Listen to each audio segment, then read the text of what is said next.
Hi, it's Patrick, and on Friday we're going to continue our discussion on Walter Mignolo's Local Histories, Global Designs. But we wanted to give you a sneak peek because we already had a head start and raised a few of the key topics or points that we'd like to discuss next Friday when we meet. So here's a little compiled teaser for you. Hope you enjoy. By writing that the impossibility or lack of credibility of universal or world histories today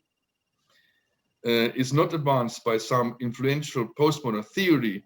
but by the economic and social forces generally referred to as globalization and by the emergence of forms of knowledge that have been subalternized during the past 500 years. Under the global designs I just mentioned, that is during the period of planetary expansion, I call here modern colonialisms and colonial modernities. To simplify things, I refer to this double edge as modernity / coloniality. And that's kind of is for me the starting point that really kind of can start to think of what is Mignolo's major point? What is his definition of this kind of the counterparts, the double-edged modernity, coloniality, and as he writes here, I understand here as coloniality, quite simply the reverse and unavoidable side of modernity, its darker side. That's kind of gives a very kind of powerful introduction to any discussion and also our discussion, I think, for our session. Because what struck me the most was how Mignolo, in a way, creatively creates these um, trajectories in a way, in sort of a Foucauldian style. It's able to um, depict the genealogies of how colonial modernity actually shifts from phases, in the sense that um, he's able to pinpoint certain stages or phases where transitions give birth to silencing of certain phases in the trajectory of colonial modernity, and how that relates to coloniality in its sense, and then shifting it back to the connection between Orientalism and Occidentalism, and how certain Occidents have actually been silenced through history by the emergence of a second form of a second stage of you know um, colonial modernity. And for me, it's also really interesting, the term in itself, colonial modernity, in the sense that the modern had to be conceptualized in a way that kind of like revealed a sort of a hidden face, its underside, which he argues had to work with colonialism, and not just colonialism per se, but the coloniality in colonialism. Power had to become or represent a vehicle to drive through the discourses of the modernity, and the modernity which had to also work with with colonization, so to speak. And so for me, those concepts are actually interesting, and how he also breaks down the India's Occidentalis and then the Americas, and how he explains that the assimilation of the Americas into the second stage of colonial modernity tended to be missed out by this profound work by Edward Said on Orientalism, and then the really systematic breakdown and discussions around the extreme Occident and the Orient and the New Orient, and all of those discussions. I think Mignolo is trying to say that we should think about the many different places from where we conduct research, and also that who is conducting research and how things are treated like what is the subject or object of the research.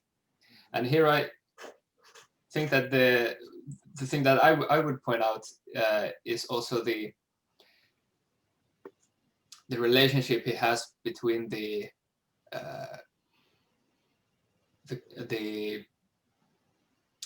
what he calls the global design and how the global designs are implemented, and how he connects that to the colonial difference, because he at different stages in the book he discusses about these different global designs that are implemented through usually like the introduction of a Western or European imperial force that introduces then a global design. He talks about, I think, Spain introduces the Christian design, that he discusses the Christian design as this global design that becomes, and in a way converges into a global design. Also, he discusses about then in the colonial difference kind of setting, he discusses that then again later on the French and English introduce a more secular civilizing global design into this kind of system. And later on, much later on, then the US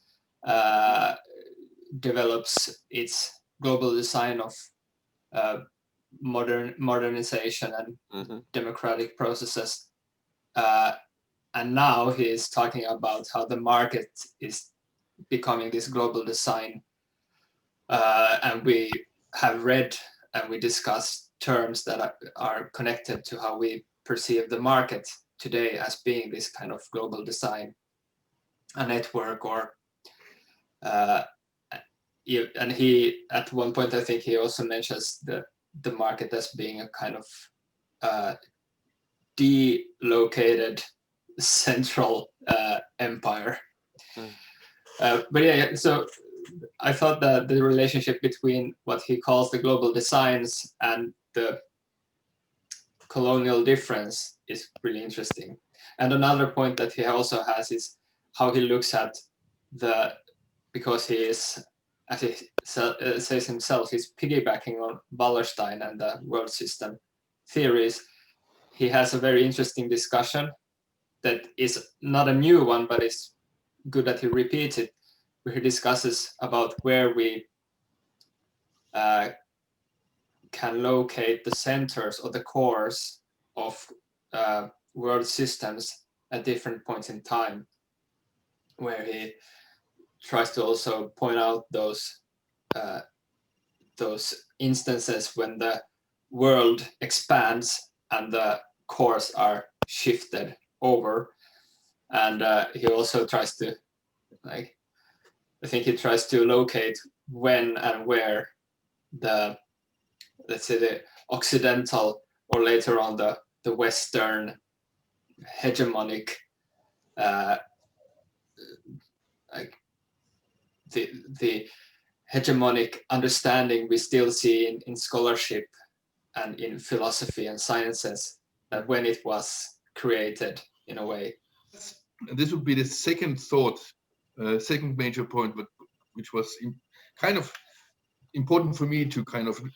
remind myself, was starting in on page 22 in the introduction, where he makes a very kind of powerful point for, say, when he says that the overarching and necessary concept of coloniality/modernity implies the need, indeed, the strong need for building macro narratives from the perspective of coloniality. And this is done by a couple of lines down when he writes, without such macro narratives told from the historical experiences of multiple local histories, the histories of modernity/coloniality, it would be impossible to break the dead end against which modern epistemology and the reconfiguration of the social sciences and humanities since the 18th century have framed hegemonic forms of knowledge. So what he actually is kind of, that's I see as the second major point that we could discuss, is